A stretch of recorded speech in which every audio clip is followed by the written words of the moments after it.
बिस्मिल्लाहिर्रहमानिर्रहीम। अस्सलाम वालेकुम नाजरीन, उम्मीद करता हूँ कि आप सब खैरियत से होंगे। पाकिस्तानी उम्रा ज़ायरीन से रिलेटेड एक अपडेट आपके साथ शेयर करेंगे।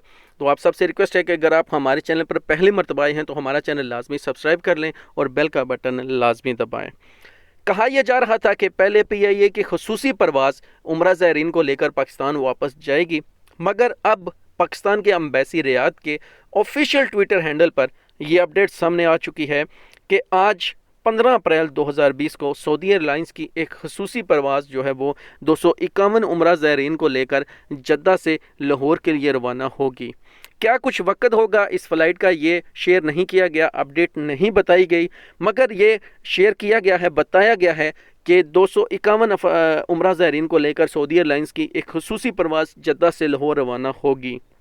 बाकी जो उम्रा ज़ायरीन हैं उनके लिए ये अपडेट सामने आई है कि जद्दा से मुल्तान के लिए दूसरी फ़्लाइट रवाना होगी।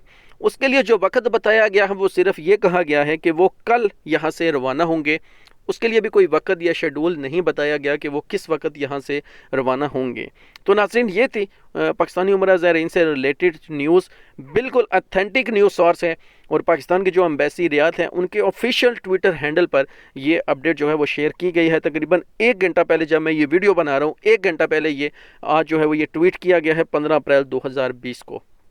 तो नाजरीन, आप सबसे रिक्वेस्ट है कि अगर आप सऊदी अरब में मौजूद हैं तो ज़्यादा से ज़्यादा घर में रहें, क्योंकि आज जो अपडेट सामने आई है 15 अप्रैल 2020 की, सऊदी अरब में गुज़श्ता 24 घंटों के दौरान सबसे ज़्यादा मरीज़ रिकॉर्ड हुए हैं। तो आप सबसे रिक्वेस्ट है कि आप सऊदी अरब में किसी भी शहर में हैं तो बिना किसी इमरजेंसी के, बिना किसी वजह के घर से बाहर मत निकलें। अपना ज़्यादा से ज़्यादा ख्याल रखें और घर के अंदर महदूद रहें। अपना और अपने प्यारों का ख्याल रखिए। मिलते हैं नेक्स्ट वीडियो में। अल्लाह हाफिज़।